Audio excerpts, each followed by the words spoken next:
अपने पिता का सत्संग मिला, कथा सुनी, मेरे मन में वैराग्य आया, घर छोड़कर के वन चला गया। वन जाने पर मैं साधक में मेरी अनुरक्ति बढ़ी, मुझे अगला जन्म न का लेना पड़ा। इसलिए राजन चिंतन करो, चिंता को मिटाओ। छोटे से छोटा प्राणी, बड़े से बड़ा महापुरुष यदि आत्मिक दृष्टि से देखें तो वो सब एक हैं, अंतर किसी में नहीं समझना चाहिए। आचार्य सुखदेव जी कहते राजन, जड़ भरत जैसे महापुरुष के अवतार से हमारे इस पृथ्वी पर 3 भरत हुए हैं। हमारी इस पृथ्वी पर, भारत भूमि पर 3 भरत हुए हैं। एक है भागवत जी के जड़ भरत, और दूसरे हैं कैकेयी नंदन श्रीमान भरत जी, और तीसरे हैं शत्रुघ्नंदन दुष्यंत कुमार श्रीमान भरत जी। इन तीनों की भरत नाम से हमारी भारत भूमि का नाम भारत पड़ रहा है। एक है ज्ञान योगी, एक है कर्म योगी, एक है भक्ति योगी। सुखदेव जी कहते राजन, वैसे तुम्हारी पृथ्वी पर 7 द्वीप हैं, लेकिन 7 द्वीपों में एक द्वीप श्रेष्ठ है, उसे जम्बू द्वीप कहते हैं। अहो अनीशं किं कारिशोभृतं,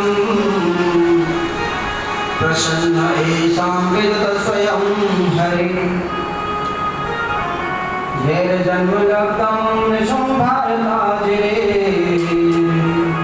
मुकुंद सेवो वैकं स्वाहानः। देवता भी तरसते हैं, प्रार्थना करते हैं कि हे भगवान, मनुष्य शरीर यदि हमें मिले तो हमें भारतवर्ष में ही मिले, क्योंकि इस पवित्र भूमि पर जो स्वर्ग में नहीं मिलता वो इस पवित्र भूमि पर मिल जाता है। स्वर्ग में देवता चाहे तो भागवत कथा नहीं सुन सकते, कोई सत्कर्म नहीं कर सकते। स्वर्ग में तो हम वहाँ सत्कर्म करते हैं, उसका फल हम पुण्य का फल भोग करके वापस हमें आना पड़ता है।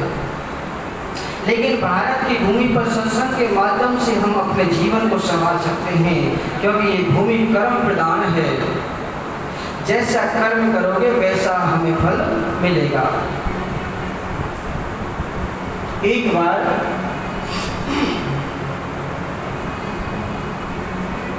दो भाई थे, बड़े भैया की शादी हो गई।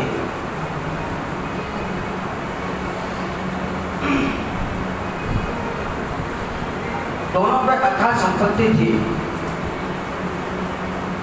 और जब बड़ी भाभी आई तो उसने अपनी आदमी के कान में कहा, मन खराब किया कि ऐसा उपाय करो कि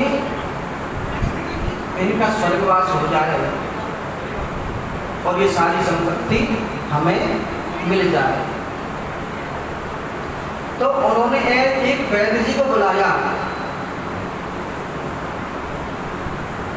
और वैद्य से कहा कि आप ऐसी औषधि बनाइए जिससे इसकी मृत्यु हो जाए और हमारा नाम भी ना आए।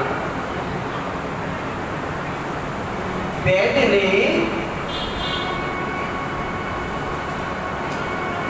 एक ऐसी औषधि बना दी और उनको दे दी। उसकी भाभी ने खाना बनाते समय वो औषधि उसमें मिला दी, जिससे छोटे भाई का प्राणांत हो गया।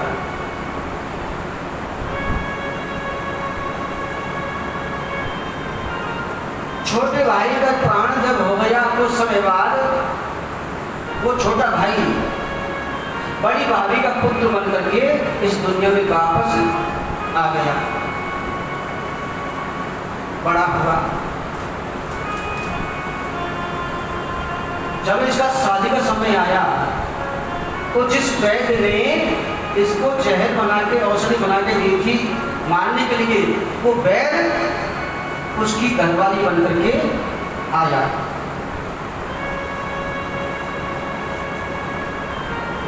जिसके साथ इस बच्चे की शादी होनी थी।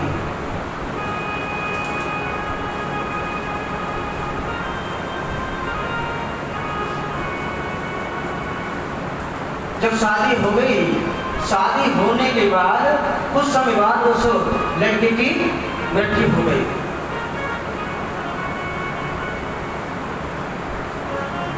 और वो विधवा है।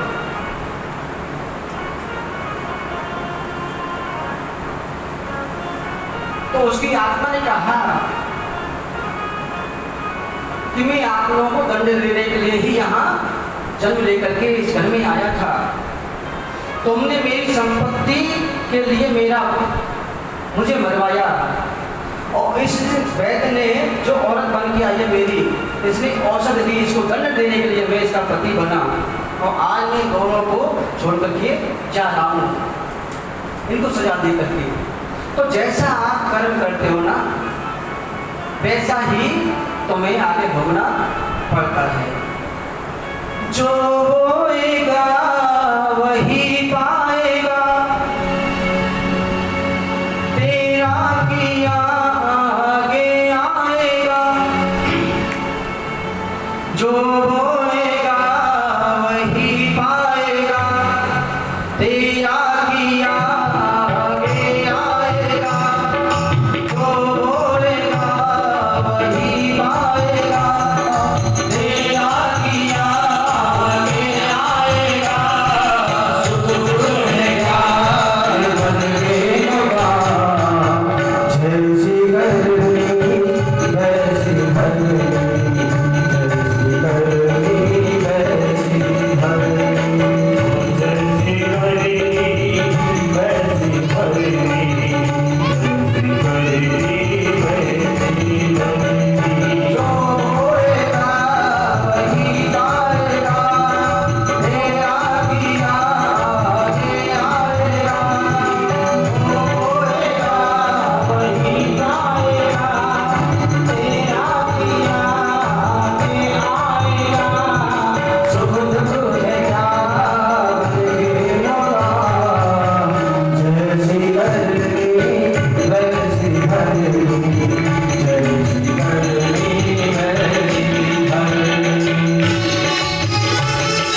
कि जब अपने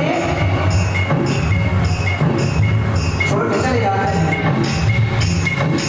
बच्चे अपने माँ बाप से दूरी बना लेते हैं, ये ऐसी निकलती है। लेकिन माँ ऐसा आशीर्वाद देके जाती है, माँ कभी जो है हार नहीं करती बच्चों के लिए। माँ ऐसी माँ आशीर्वाद देके जाती है, जो हार है वो भी ना लगे। अपनों को जब अपनी दुनिया ठुकराती है,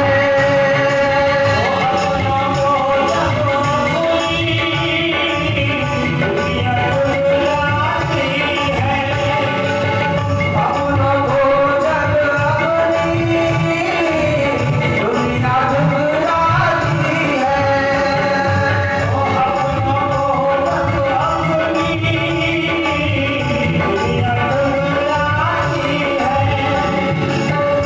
जाने अनजाने में हाय निकल जाती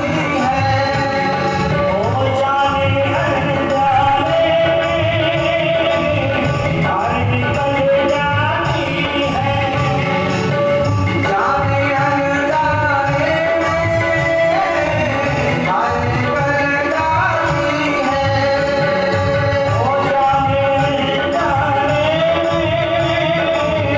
हाय निकल जाती हाय लगे ना तुझको दुलारी माँ कर जाती है। हाय लगे ना तुझको दुलारी माँ कर जाती है। माँ का दिल माफ कर जाएगा, तेरा गिरा आगे आएगा। माँ का दिल माफ कर जाएगा, तेरा गिरा आगे आएगा। दुख है क्या बता, जैसी गर्मी वैसी भरी हो, जैसी गर्मी वैसी भरी हो, जैसी गर्मी वैसी भरी हो। जो होएगा वही पाएगा, तेरा दिया आगे आएगा। जो होएगा वही पाएगा, तेरा दिया आगे आएगा। सुख है क्या नहीं होगा, जैसी गर्मी हो वैसी भरी, जैसी गर्मी वैसी भरी हो, जैसी गर्मी वैसी भरी, जैसी गर्मी वैसी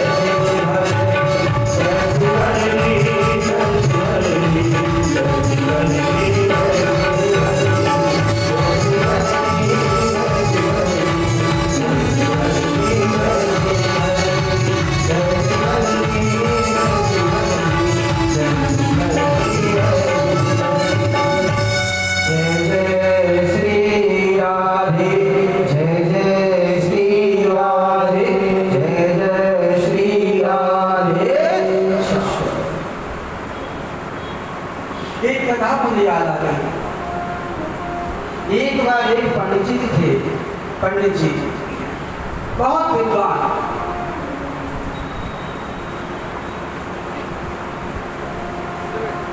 बहुत संपन्न थे।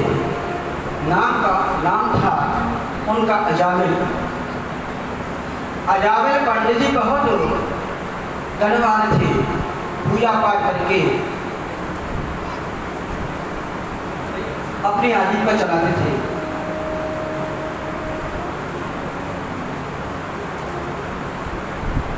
एक बार अजामिल पंडित जी कहीं पूजा पाठ कराने के लिए गए। जब उधर से लौट रहे थे तो एक गणिका को किसी पुरुष के साथ संबंध बनाते हुए देखा। उस गणिका के ऊपर मोहित हो गए। देखिए, व्यक्ति के बिगड़ने के दो साधन होते हैं, एक होती आंखें और दूसरे होते हैं कान। आंखों से यदि आप गलत दृश्य देखोगे तो मन में काम प्रवेश करेगा, और कानों से गलत संगीत सुनोगे तो मन में काम प्रवेश करेगा। यही अजामिल पंडित जी से महान गलती हो गई। उन्होंने गणिका को देखा और उसके रूप पर मोहित हो गए। गणिका के पास जाकर के बोले, सुनो देवी, हमारे पास बहुत धन है, बहुत संपत्ति है, चलो हमारे साथ चलिए। गणिका को क्या चाहिए था? केवल धन। सोई चलती महाराज अजामिल पंडित जी के साथ। अब जैसे ही घर के द्वार पर पहुंची, जब द्वार खोला तो अंदर से अजामिल पंडित जी की घरवाली निकली, बड़ी सुशील। गणिका ने पूछा, ये कौन है? अजामिल ने कहा, ये हमारी पहली पत्नी है। तो गणिका ने कहा, यदि ये यहाँ रहेगी तो मैं यहाँ नहीं रह सकती, या तो आप मुझे यहाँ रखो या आप इसे रखो। गोरी चमड़ी के प्रति आकर्षण ज्यादा होने के कारण अजामिल महाराज ने अपनी परम सुशीला पत्नी का परित्याग कर दिया, घर से निकाल दिया और उस गणिका को अपने घर में रख लिया। पंडित जी तो थे ही, जैसी को पूजा पाठ करने बैठते,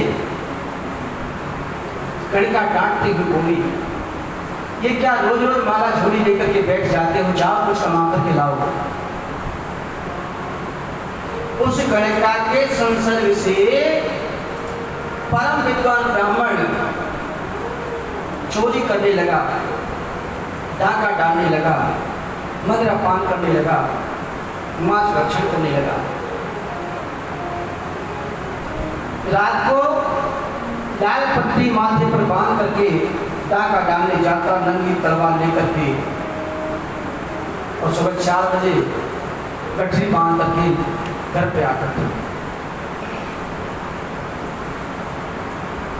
नाम पड़ गया डाकू अजामिल। एक बार अयोध्या से कुछ विरक्त संतजन वृंदावन दर्शन के लिए निकले। पहले जमाने में ऐसा होता था कि 25-20 लोगों की मंडली होती थी और उनमें एक महंत जी हुआ करते थे। तो महंत जी अपनी मंडली को साथ में लेकर के वृंदावन धाम के लिए निकले और रास्ते भर श्री रघुनाथ जी का कीर्तन करते जा रहे हैं। श्री राम जय राम जय जय राम, श्री राम जय राम जय जय राम, श्री राम जय राम,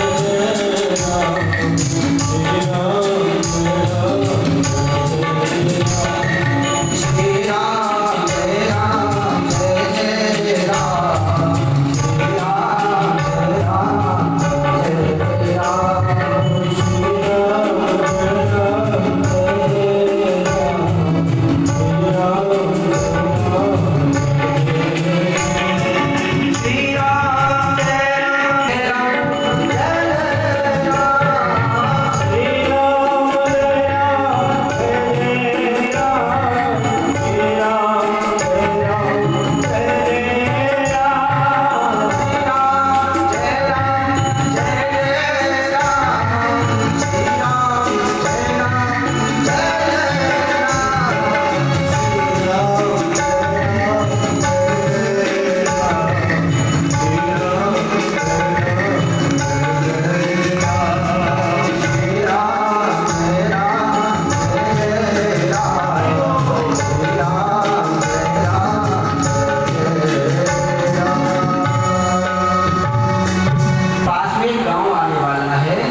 श्री व्यक्ति का घर का पता पूछ लीजिए जहाँ पर हम रात्रि विश्राम कर सके।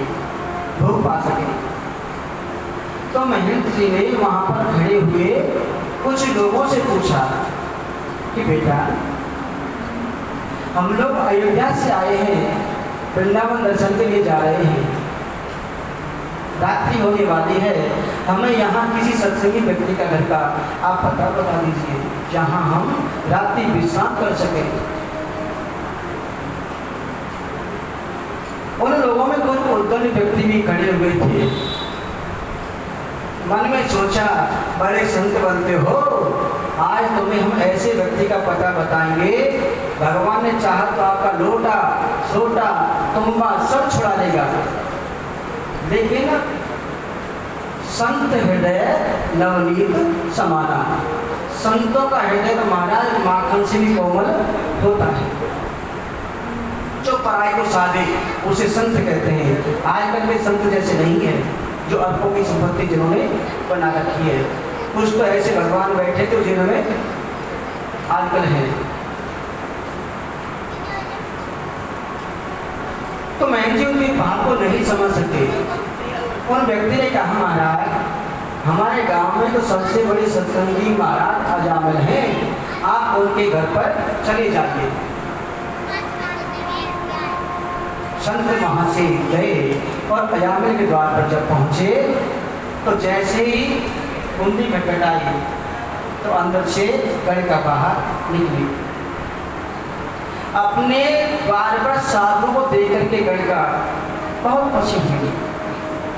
चल रही है बहन जी का बेटी, हम लोग बंद है ना, मैच चालू कर लियो। वृंदावन दर्शन के लिए जा रहे थे, रात्रि विश्राम करना चाहते हैं। इधर ओपन करेगी, हमारे घर पर जितना जूम करना है उतना जूम कर लियो। चालू करने के लिए यहाँ से जाकर डायरेक्ट कर लियो। बंद है तब करियो। तो मैं बजट में घुमाऊंगा नहीं, पापा पे जाएगा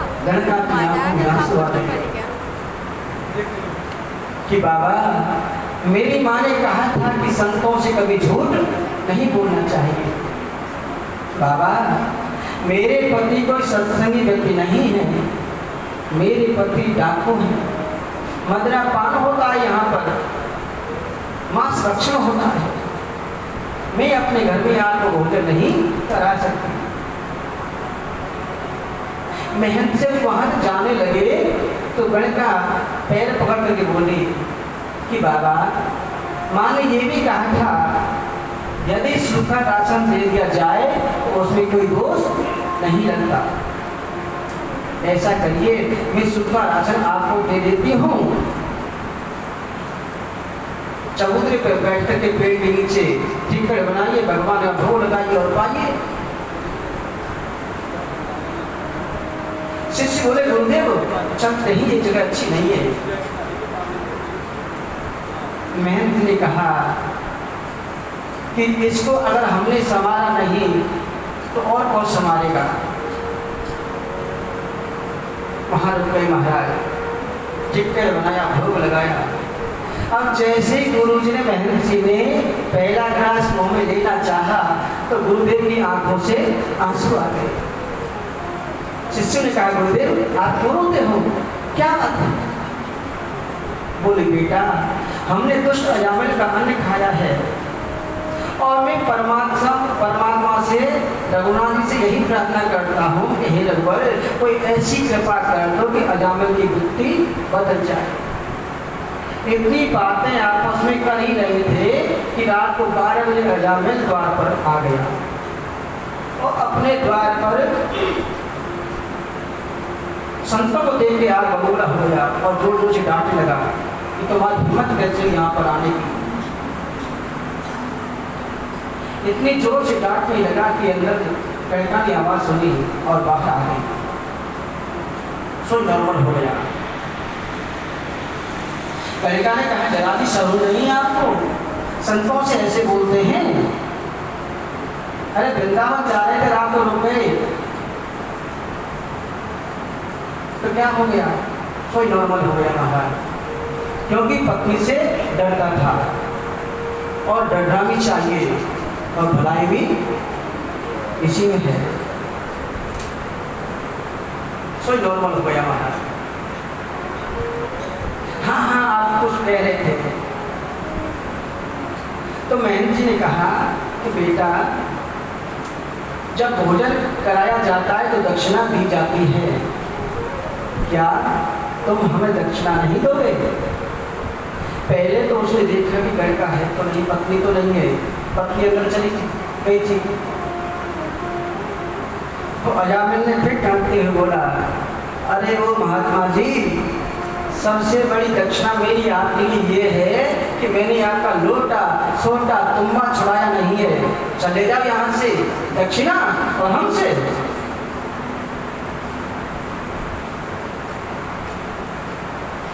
गणका बाहर आई, सुन हो गया। हाँ हाँ, आप कुछ कह रहे थे ना, पूछिए। बोले बेटा, हमें रुपए पैसे की दक्षिणा नहीं चाहिए, हम तो ये चाहते हैं तुम्हारे पुत्र कितने हैं। अजामिल ने कहा कि 9 पुत्र 10वां होने वाला है। तो महंत जी ने कहा, बेटा हमें दक्षिणा में केवल आप ये दे दो कि जब तुम्हारा 10वां पुत्र जन्म ले तो उसका नाम आप नारायण रख लेना। महंत जी ने सोचा कि ऐसे भगवान का नाम नहीं लेगा, कम से कम बच्चे के नाम से तो बार बार जप होगा। इतनी सरल मुक्ति का उपाय बता करके महंत जी वहां से चले गए।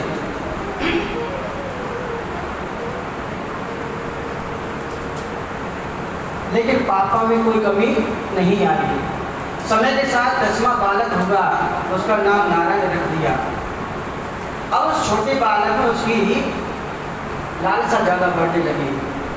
जरा सा बड़ा हुआ तो जहाँ भी जाए उस बालक को साथ में ले जाए। नारायण ये काम करते हैं, नारायण वो काम कर देते हैं।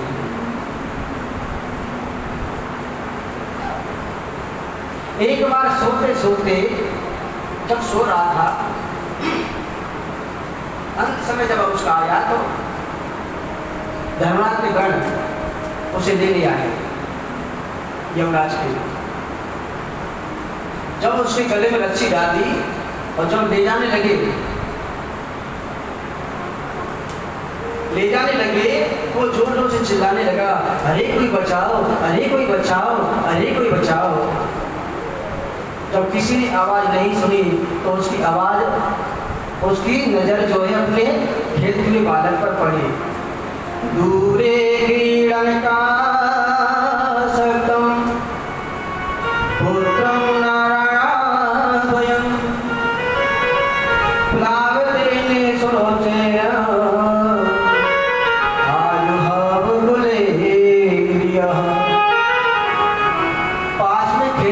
बच्चे पर जब उसकी दृष्टि पड़ी तो जोर जोर से चिल्लाने लगा, अरे नारायण बचाओ, नारायण बचाओ, नारायण बचाओ। तो भगवान के दिव्य पार्षद जी वहां पर आ गए। भगवान के दिव्य पार्षद कैसे हैं? सर्वे पद्मफला साक्षात् पीतिको शेषवासस किरीटना कुंडलिनो लसत् पुष्करमालिना। जैसे ही नारायण नाम उच्चारण किया वहाँ भगवान के दिव्य पार्षद आ गए। किरीट हैं, केयूर हैं, कुंडल हैं, पीत वस्त्र भी हैं। लेकिन भगवान में और दरबार में अंतर इतना है, केवल पक्ष स्थल श्री चिन्ह नहीं है उनके। प्रभु के पार्षदों ने कहा कि भाई तो मैंने अपने साथ नहीं ले जा सकते। धर्मराज के दूत बोले कि भैया जी, ये तो बहुत बड़ा पापी है, इसने जीवन में कोई शुभ कर्म किया ही नहीं और आप कहते हो इसे आप नहीं ले जा सकते। तो भगवान ने कहा, भगवान के पार्षद ने कहा कि परमात्मा के पार्षद ने कहा कि तुम धर्मराज के पार्षद हो, बताओ धर्म की परिभाषा क्या है? वेद प्रणहितो धर्मो यदं दुर्पर्यय वेदो नारायणो साक्षात् स्वमूर्ति सोऽर्जुन। वेद ने जिसका प्रतिपादन किया उस पर चलने का नाम ही नारायण है, धर्म है। और भगवान के पास ने कहा इसने स्वयं नारायण शब्द उच्चारण किया है तो आप इसे कैसे ले जा सकते हैं? बोले नहीं, इसने तो बेटे का नाम लिया है। तो भगवान के पास ने कहा चाहे बेटे के सर पे हाथ रख के गाओ, चाहे पोते के सर पे हाथ रख के गाओ, नाम तो हमेशा तारता है। एक बात बताओ, अग्नि को यदि आप नमस्कार करके छूओगे तो क्या जलाएगी? नहीं। बोले जलाएगी। अग्नि को गाली देके छूओगे तो क्या जलाएगी? नहीं। बोले जलाएगी। अग्नि का काम है केवल केवल जलाना। ऐसे ही भगवान का नाम है, इससे मुक्ति मिलती है। भाव को भाव अनखराल समो, नाम जपत मंगल दशरथ हो।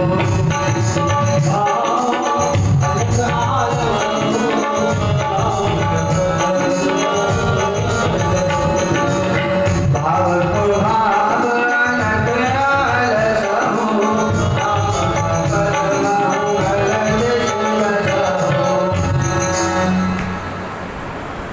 भगवान के दिव्य पार्षदों ने उसको बचा लिया और अपने साथ लेकर के वैकुंठ चले गए।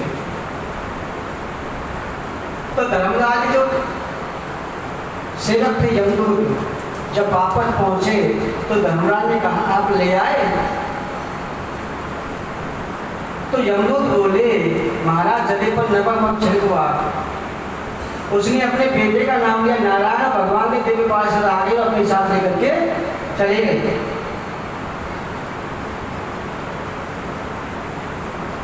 भगवान के भक्त हैं यमराज जी। यमराज ने कहा धीरे बोलो, धीरे। बोले क्यों? धीरे क्यों बोल रहे?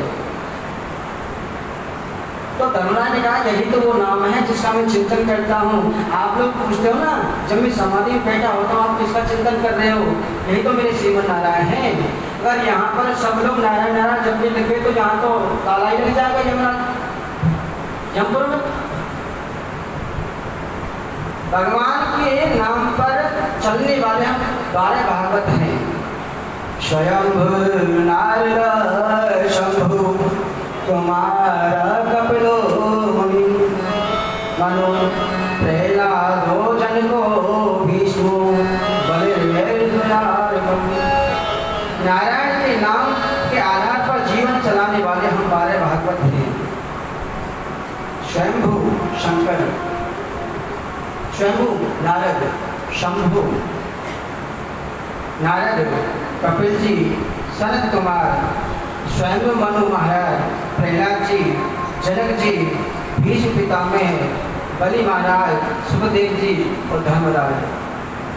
भागवत धर्म का अनुशीलन करने वाले हम 12 व्यक्ति हैं, जिनकी कृपा से हम जी रहे हैं, जिसके आदेश से सारी सृष्टि के पालन में हम सहयोगी बनते हैं।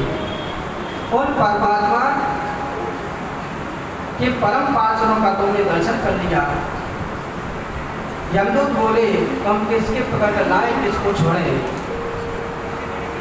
जिस व्यक्ति की जीव एक बार भी कृष्ण नाम का कीर्तन नहीं करती, दृष्टि एक बार भी कृष्ण के चरणारविंद का अनुसरण नहीं करती, जिसका मस्तक कभी कन्या के चरणों में नहीं झुका हुआ हो, ऐसे पापी को पकड़ कर तुम नरक में ले आया करो। अजामिल की मुक्ति हो गई। अपने राम अपने नाम में छुपा हुआ है। राम एक तपस्वी अतारी, नाम कोटि कल कोटि सुधारी। राम एक तपस्वी अतारी, राम एक तपस्वी अतारी, नाम कोटि कल कोटि सुधारी। राम महान राम दयाई, राम सकल नाम गुणगाई। श्री राघवेंद्र स्वयं अपने नाम का बखान नहीं कर सकते। प्रभु राम का मुख थक जाएगा, लेकिन नाम की महिमा का वर्णन कभी कर नहीं सकते। राजा परीक्षित के मन की भ्रांति दूर हो गई। सुखदेव जी ने फिर प्रजापति का प्रसंग कहा, उसके 11,000 पुत्रों को विरक्त होने की कथा सुनाई। देवता लोगों ने सभा में गुरु का अपमान किया, इसलिए बृहस्पति लूट करके चले गए। इंद्र ने त्वष्टा ऋषि को गुरु बना दिया।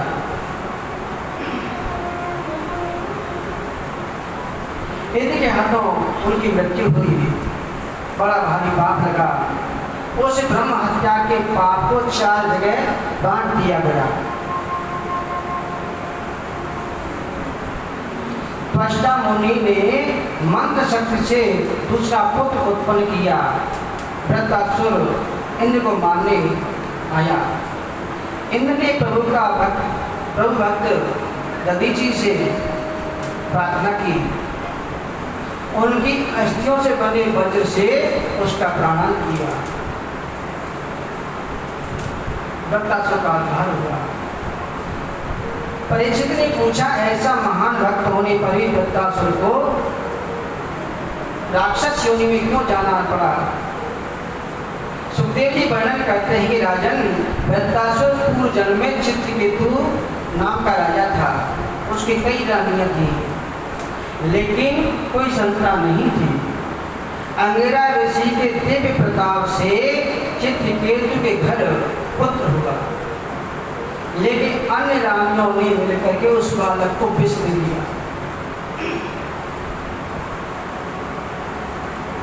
जिससे उसकी मृत्यु हो गई। नारद जी के दिव्य ज्ञान उपदेश से राजा चित्रकेतु के मन में वैराग्य आ गया। तपस्या के लिए चला और भगवान के नाम का जप किया। अंत उसे भगवान के दर्शन हुए, उसके सारे पापों का क्षय हो गया। एक दिन आकाश में उड़ते उड़ते विहार करते उसकी कैलाश पर शिव जी की गोद में पार्वती को बैठे हुए देखा तो उनके मन में दुर्भाव जागा। पार्वती जी और शिव जी को लौकिक दृष्टिवश काम भाव से देखने लगा और पार्वती जी ने उसे राक्षस होने का श्राप दे दिया। पार्वती जी के श्राप के कारण वृत्रासुर के रूप में आया, उसका उद्धार हो गया। आदरणीय सुखदेव जी ने 49 मर्दों की उत्पत्ति कथा सुनाई। परीक्षित ने एक प्रश्न आचार्य सुखदेव जी से कहा। राजा परीक्षित ने कहा, गुरुवर, मैं कोई तर्क नहीं करना चाहता, क्योंकि आप कहते हैं कि शास्त्रों में कभी तर्क नहीं करना चाहिए। राजा ने पूछा कि परमात्मा की दृष्टि तो एक जैसी होनी चाहिए। बोले, देवता भी उनके पुत्र हैं और दैत्य भी उनके पुत्र हैं। भगवान दैत्य को मारने और देवताओं की रक्षा करने क्यों आते हैं? ऐसा क्यों करते हैं? ये कोई अच्छी दृष्टि तो नहीं है। जिन देवताओं के लिए भगवान राक्षसों का वध कर देते, क्या वो सब सही होते हैं? आचार्य सुखदेव जी ने बहुत सुंदर उपदेश किया। राजन, भगवान कभी किसी को मारते नहीं, भगवान कभी किसी को छोड़ते नहीं। गोविंद तो कभी किसी को बचाते नहीं, ये सब काम हम ही करते हैं। मारना और बचाने का ये काम भगवान का नहीं है, उनकी दृष्टि तो वास्तव में सम है। परंतु जो भगवान की आंखों के सामने आ गया वो उतर जाता है। अपनी आंखों के सामने आने वाले को मेरे गोविंद पहले नहीं देते हैं। इसलिए हमारे संत कहते हैं कि परमात्मा का चिंतन करो। भगवान के सामने जाने का मतलब क्या है? भगवान के सामने जाने का मतलब है ज़्यादा से ज़्यादा उनकी याद करो, चिंतन करो, हर समय उनके चिंतन करो। जितना चिंतन करोगे उतने ही भगवान के पास जाओगे। आचार्य सुखदेव कहते, राजन, मुझे एक बात याद आ गई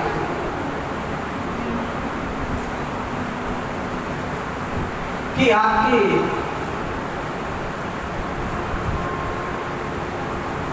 दादाजी ने राजसूय यज्ञ किया था,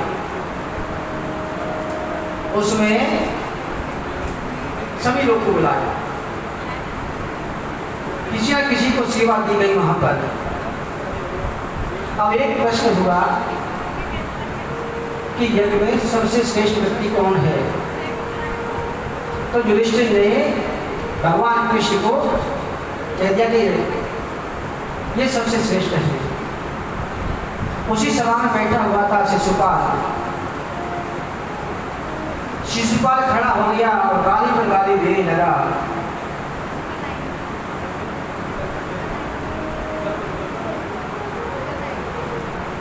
तो परीक्षित ने पूछा कि महाराज, शिशुपाल गाली पे गाली देने जा रहे, भगवान ने कुछ कहा नहीं? तो सुखदेव ने कहा ये शिशुपाल और कोई नहीं, कृष्ण की बुआ का बेटा था।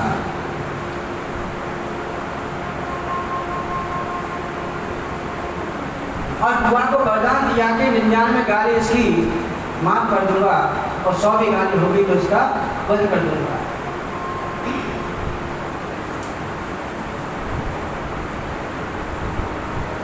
और जब 100 भी गाली हुई तो भगवान के दिव्य सुदर्शन ने उसका प्राणन कर दिया। उसके शरीर से एक ज्योति निकली और आकाश में 7 बार घूम के भगवान के चरणों में विलीन हो गई। इसे कहते हैं सायोज्य मुक्ति। सुखदेव कहते राजन, शिशुपाल की इसी जन्म में बैर नहीं, शत्रुता नहीं थी तुम्हारे पिता की कृष्ण के साथ में। ये पहले हिरण्यकश्यप हिरण्याक्ष बने थे। प्रहलाद का बहाना बना करके नारायण से द्वेष किया। दूसरी बार यही शिशुपाल रावण बना, माता जानकी का बहाने से राघवेंद्र देश का वध किया। और यही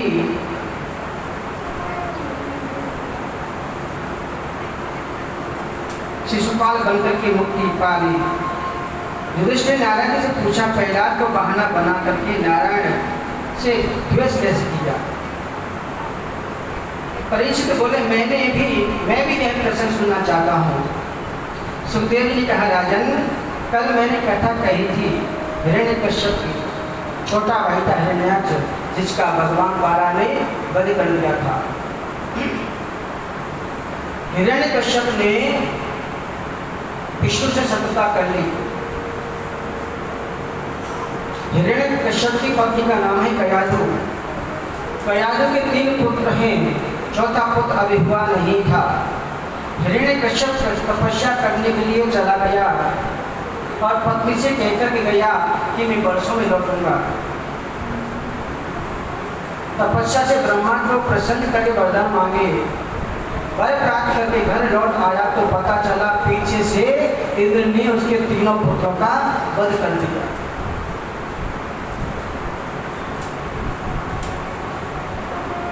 इसलिए इंद्र के प्रति उसके मन में शत्रुता जाग गई। भगवान के प्रति बड़ा द्वेष है, लेकिन प्रहलाद के जीवन की क्या कहें। गोविंद से मिलने की लगन जिससे लग जाए उसे संसार में कुछ भी अच्छा नहीं लगता। परमात्मा से मिलने की तड़पन का नाम ही भक्ति है। प्रभु कैसे मिले, ये तड़पन उत्तरोत्तर बढ़ती जाए मन में, इसी का नाम भक्ति है। मेरे जैसा तपस्वी तेजस्वी मेरा जैसा प्रहलाद बने, इसलिए हिरण्यकश्यप ने प्रहलाद को गुरुकुल में भेज दिया। परंतु प्रहलाद जी बहुत शांत जीवन जीते थे। गुरुकुल के आचार्य हैं संड अमर्क। संड अमर्क हैं, एक को सुनता नहीं है, दूसरे को दिखता नहीं है। ये शुक्राचार्य के शिष्य हैं। प्रहलाद जी को इनके पास भेज दिया शिक्षा ग्रहण करने के लिए। तो जब सुखदेव कहते हैं प्रहलाद होता तो इसलिए कि कब मिलोगे गोविंद, जीवन ऐसे ही निकल जाएगा, हंसता इसलिए है कितनी बड़ी कृपा की इस मानव शरीर मुझे दिया आपने। गुरुकुल से प्रहलाद आज पढ़ करके जब आए और राजसभा में पिताजी के पास में गए तो पिता ने पूछा कि बेटा तुमने क्या सीखा? प्रहलाद जी ने बहुत सुंदर उपदेश किया। पिताजी, मैंने यह अनुभव किया है कि संसार में हम जहाँ भी जाएं सुख की कामना करते हैं, लेकिन सुख है कहाँ? सुख कहीं नहीं मिलता। सुख तो केवल मेरे गोविंद के नाम में है। आत्मा के कल्याण की कामना जिस व्यक्ति के मन में है, उसे घर छोड़कर बन जाना नहीं जरूरी ही होता। वो तो घर में बैठकर ही भगवान की भक्ति करके उन्हें पा सकता है। एक बार जिसका मन कन्या से जुड़ जाए फिर टूटता थोड़ा ही है। ये तो कृष्ण का वैशिष्ट है। ये पकड़ता है, ऐसा पकड़ता है कि फिर कभी छोड़ता ही नहीं है। हिरण्यकश्यप ने आज फिर प्रहलाद पंख में भरत के स्नेह से पूछा, बेटा सुंदर शिक्षा तुमने पाई, वो आज मुझे फिर सुनाओ। प्रहलाद ने बहुत सुंदर बात कही, श्रवणं कीर्तनं विष्णु स्मरणं पाद सेवनम् अर्जुनं वन्दनं दास्यं सख्या